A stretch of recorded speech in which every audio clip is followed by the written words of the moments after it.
कोणतंही डाय केमिकल न वापरता घरगुती पद्धतीने घरातील काही वस्तूचा वापर करून नॅचरली तुम्ही काळे केस करू शकता। पांढरे झालेले पूर्ण केस मुळापासून काळे होतील या पॉवरफुल घरगुती उपायाने, आणि त्यासोबत केसांसंबंधित इतर समस्या दूर होतील, केस गळती थांबेल, केस वाढतील आणि त्यासोबतच खूप जास्त स्मूथ अँड सिल्की दाट केस होतील। एकदा नक्की करून बघा, 100% रिझल्ट मिळतो। फक्त व्हिडिओ पूर्ण शेवटपर्यंत बघा, स्टेप बाय स्टेप फॉलो करा आणि हो आवडल्यास मित्रपरिवारासोबत शेअर करा। तर बघा, सगळ्या आपण इथे कोणतेही केमिकल किंवा असं काही वापरणार नाहीत, नॅचरल गोष्टी आहेत आणि अगदी 1ही रुपयामध्ये तुमचा खर्च होणार नाही याची खात्री आहे। यासाठी बघा, आपल्याला इथे घ्यायचे आहे डाळिंबाचे साल, म्हणजे डाळिंब आपण खातो आणि त्याचे जे वरचा भाग असतो त्याच्या साली आपण फेकून देतो, पण याला फेकून न देता याचा घरामध्ये तुम्ही जर असा वापर केला तर तुम्हाला याचा कमालीचा फायदा जाणवेल आणि याचे भरपूर फायदे आहेत। अगदी मोजता येणार नाहीत एवढे फायदे। तुम्ही गुगलवरती सर्च करून बघू शकता, आश्चर्यचकित व्हाल याचे फायदे बघून। आणि अगदी याला वाळवून पावडर देखील करून वेगवेगळ्या पद्धतीने वापरता येतं। त्यासोबत इथे आपल्याला लोखंडी भांडा हवा आहे, जसं की कढई, तवा असं काही घेऊ शकता आणि त्याला आपल्याला गॅसवरती ठेवून गरम करायचं आहे। त्यामध्ये साधारण 1 ग्लास पाणी टाकायचं।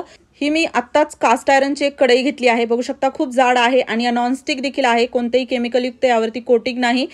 याला जर तुम्हाला घ्यायचा असेल तर व्हिडिओच्या खाली डिस्क्रिप्शन बॉक्समध्ये लिंक देते, तिथून तुम्ही ही कढई खरेदी करू शकता। आणि त्यानंतर बघा, इथे जे आहे ना, डाळिंबाचे दाणे तर आपण काढले आणि त्याचे भाग वरचा घेतला त्याच्या साली। त्यानंतर आपल्याला इथे लागणार आहे आवळा। आवळा बघा, इथे फ्रेश ओला आवळा देखील घेऊ शकता। मी आवळा वाळवून ठेवलेला आहे, तर 1 आवळ्याच्या फोडी मी इथे घेतलेल्या आहेत। तुम्ही जरी फ्रेश आवळा घेत असाल तरी आपल्याला 1च आवळा घ्यायचा आहे एका डाळिंबाच्या सालींसाठी। तर त्यानंतर बघा, 1 चमचा आपल्याला इथे लागणार आहेत मेथीदाणे। मेथीदाणे नक्की वापरा, ऑप्शनल पण आहेत, पण नसेल तर नका वापरू, पण असतील तर नक्की टाका, कारण की केसांसाठी खूप चांगले असतात। त्यानंतर आपल्याला इथे लागणार आहे 2 छोटे चमचे चहा पावडर। मोठा चमचा असेल तर अर्धा चमचा घ्या, खूप छोटा चमचा आहे त्यामुळे 2 चमचे मी इथे टाकलेली आहे। त्यानंतर बघा, इथे आपल्याला जी कढईमध्ये आपण पाणी गरम केलं होतं ना, थोडं कोमट झालं की त्यामध्ये टाकायचे आहेत हे डाळिंबाचे पूर्ण साली, आणि त्या टाकून आपण याला व्यवस्थित असं थोडंसं उकळून घेणार आहोत, गरम करणार आहोत। गॅस फुल केला तरी चालतं, जास्त नाही। यामध्ये आपल्याला जास्तीत जास्त 2 ते 3 मिनिट लागतात आणि खास करून लोखंडी भांड्यामध्ये बनवलं तर याचा जो रिझल्ट आहे ना, तो खूप अमेझिंग येतो। आणि जसं की मी म्हणलं, ही कढई खूपच हेवी आहे आणि त्याचसोबत स्वस्तात मस्त देखील मला मिळाली। लोखंडाची भांडीच घरामध्ये वापरा, जेणेकरून जे आरोग्यासाठी चांगले असतात। डिस्क्रिप्शन बॉक्समध्ये लिंक देते, तिथून खरेदी करू शकता। त्याचसोबत बघा, आता यामध्ये आपल्याला टाकायचे आहेत कढीपत्त्याची काही पानं। कढीपत्ता स्वच्छ धुवून घ्यायचा आणि कढीपत्ता यामध्ये टाकायचा, 1-2 त्याच्या ज्या लांब पानं असतात ते मी यामध्ये टाकलेले आहेत। त्यानंतर याला अजून आपण चांगलं उकळून घेऊयात। पाण्याचा कलर जोपर्यंत डार्क असा काळसर होत नाही तोपर्यंत आपल्याला याला गरम करायचा आहे। आणि हो, तुम्ही हा व्हिडिओ कोणत्या गावातून किंवा शहरातून बघत आहात ते मला कॉमेंट बॉक्समध्ये नक्की सांगा, जेणेकरून माझा व्हिडिओ कुठे कुठे पोहोचला मला ते कळेल। तर बघू शकता, अजून काळा जास्त रंग आलेला नाही, थोडा थोडा येत आहे। तर अजून थोडंसं आपण याला गरम करूयात। थोडंसं हे घट्टसर देखील व्हायला लागतं, कारण की 1 ते 1.5 ग्लास पाणी एवढं पुरेसं होतं, त्यापेक्षा जास्त पाणी एका डाळिंबाच्या सालीसाठी वापरू नये। आणि त्यासोबत बघा, काय करायचं, केस किती छोटे मोठे आहेत, किती लोकांसाठी हवा आहे त्यानुसार याला तुम्ही कमी जास्त करू शकता। साधारण एका व्यक्तीला पुरेल एवढं हे एका ग्लासमध्ये आणि एका डाळिंबाच्या सालीमध्ये तयार होतं। तर आता बघा, याला छान आपण अजून थोडंसं 1 मिनिट उकळू देणार आहोत आणि त्यानंतर आपण आपली पुढची प्रोसेस करूयात। तर बघू शकता, थोडंसं पाणी जे आहे ना, ते अजून जास्त काळं वाटत आहे।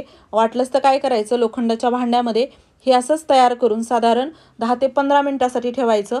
अजून याला डार्क असा काळसर कलर येतो आणि तुम्ही बघू शकता घट्टसरही थोडंसं हे झालेलं आहे आणि त्याचसोबत खूप जास्त काळं कुट्ट देखील हे झालेलं आहे। तर आता आपल्याला काय करायचं आहे, यामध्ये बघा जे मोठा भाग आहे, मोठे पार्टिकल जे आहेत डाळिंबाच्या सालीचे, तर ते आपण गाळून बाजूला काढणार आहोत आणि हे जे लिक्विड आहे तर ते आपण बाजूला काढणार आहोत। एकदा करून बघा, कोणतंही डाय केमिकल लावायचं विसरून जाल, एवढा छान याचा रिझल्ट येतो। आणि त्यासोबत जसं आता केमिकल काही डाय लावलं की केस गळती किंवा इतर केसांच्या समस्या दिसू लागतात, तसं काही याचे साईड इफेक्ट नाहीत आणि त्यासोबतच याचा अजूनच चांगला रिझल्ट येतो। एकतर केस काळे होतातच आणि अजून केस छान वाढायला लागतात। मी तर म्हणेल, पांढरे केस काळे करण्यासाठी नाही तर केस वाढण्यासाठी का होईना याला वापरा, खूप छान याचा रिझल्ट येतो। आणि त्यासोबत कोणीही याला वापरू शकतं, जसं की जेंट्स, पुरुष, महिला। आणि इथे बघा, आता आपण ना याला आपल्याला गाळून तर घ्यायचंच आहे, त्यासोबत यामध्ये थोडंसं लिक्विड आहे ते देखील अशा पद्धतीने आपण काढणार आहोत. फक्त एवढं लक्षात ठेवायचं, गाळणी अशी थोडी छोटीच घ्यायची, म्हणजे कसं मोठे मोठे छिद्र असतील तर मोठे पार्टिकल पाण्यामध्ये जातील, याची फक्त आपल्याला काळजी घ्यायची. वाटलंच तर कॉटनच्या कपड्यामध्ये टाकून देखील याला तुम्ही गाळू शकता, पण तेवढी काही गरज पडत नाही. बघा कसं काळं कुट्ट हे पाणी तयार झालेलं आहे. यामध्ये आपण कोणतंच केमिकल किंवा काहीच असं वापरलेलं नाही, अगदी नॅचरल आपण वस्तू वापरलेल्या आहेत, तुम्ही पण पाहिलं. आणि आता हे जे लिक्विड आहे ना, खूप जास्त घट्टसर आहे. याला आपण 2 वेगवेगळ्या पद्धतीने वापरू शकतो, जो पण तुम्हाला सोपा उपाय वाटेल त्यानुसार तुम्ही करा. तर बघा इथे काय करायचं, लोखंडी भांडं जसं आपण आता यामध्ये मिक्स केलं होतं तेच भांडं मी घेतलेलं आहे, धुतलं नाही. तर त्यामध्येच मी असं 2 चमचे हे पाणी काढणार आहे. तुम्ही कमी जास्त हे पाणी घेऊ शकता केसांवरती, तुमचे केस किती छोटे मोठे आहेत त्यानुसार. आणि लोखंडी भांड्यात शक्यतो हे करा. त्यानंतर काय करायचं बघा, जसं 2 पद्धतीने तुम्ही वापरू शकता.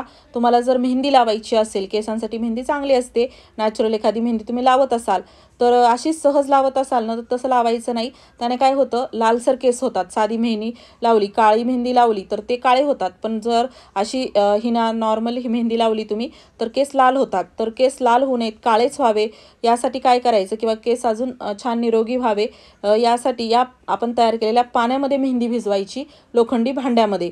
केस किती छोटे मोठे आहेत त्यानुसार तुम्ही ही मेहंदी कमी जास्त घेऊ शकता, त्यानुसार पाणी घ्या हे तयार केलेलं आपण, आणि याला छान मिक्स करून 4-5 तासासाठी काय करायचं, असंच याला भिजत ठेवायचं, या लोखंडी भांड्यातच झाकून ठेवायचं. अगदी 4-5 तासानंतर तुम्ही बघाल काळं कुट्ट हे पूर्ण मिश्रण होतं. आणि साधी जर तुम्ही मेहंदी लावली ना, तर बघा असं केसांवरती हिरवट भाग दिसतो, हिरवं दिसतं आणि केस लाल होतात. पण या पद्धतीने तुम्ही जर लावली ना, तर तुमचे केस जे आहेत ना, ते पांढरे केस मुळापासून काळे होतात, कोणत्याही डाय केमिकलचा इतर कशाचाच वापर न करता. आता मेहंदी लावायची नसेल, मेहंदी न वापरता याला कसं वापरायचं चला बघूया.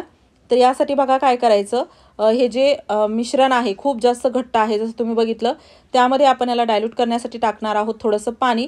याला थोडंसं पातळ करायचं, आणि तुमचे केस किती छोटे मोठे आहेत त्यानुसार हे पाणी देखील तुम्हाला कमी जास्त घ्यायचं आहे. त्यानंतर यामध्ये टाकायचा शॅम्पू. शॅम्पू बघा इथे सॉफ्ट शॅम्पू कोणताही तुम्ही जो वापरत असाल केसांवरती, तो शॅम्पू यामध्ये टाकायचा तुमच्या केसांप्रमाणे कमी जास्त. आणि त्यानंतर याला व्यवस्थित मिक्स करून घ्यायचं. मिक्स केल्यानंतर या पाण्याने केस धुवायचे. आता फक्त तुम्ही याला केस धुण्यासाठी वापरू शकता, किंवा केस धुण्याच्या 1-2 तासा अगोदर थोडंसं हे मिश्रण शॅम्पू न टाकताच केसांवरती लावून तेलासारखी मसाज जर केली आणि ठेवलं तरी त्याचा रिझल्ट येतो. म्हणजे अगदी तुमच्या सोयीनुसार तुम्ही याला असं वापरू शकता. केस धुण्याच्या 1-2 तासा अगोदर, किंवा केस धुतानाच या पाण्याचा वापर करा. जसं आपण शॅम्पू लावतोच कोणत्या साध्या पाण्यामध्ये शॅम्पू टाकून डायल्यूट करून लावतो, तर या पद्धतीने एकदा लावून बघा, खूप छान तुम्हाला याचा रिझल्ट मिळेल. आणि काही प्रश्न असतील, आठवड्यातून 2 वेळा तर नक्कीच हे वापरा. आणि काही प्रश्न असतील तर नक्की कॉमेंट बॉक्समध्ये विचारा, लवकरात लवकर मी त्याचे उत्तरं देईल. आणि व्हिडिओ थोडासा जरी आवडला असेल तर जास्तीत जास्त मित्रपरिवारासोबत शेअर करा. चॅनलवरती नवीन असाल सबस्क्राईब करायला विसरू नका. पूर्ण व्हिडिओ पाहिल्याबद्दल मनापासून धन्यवाद. चला तर मग परत भेटूया.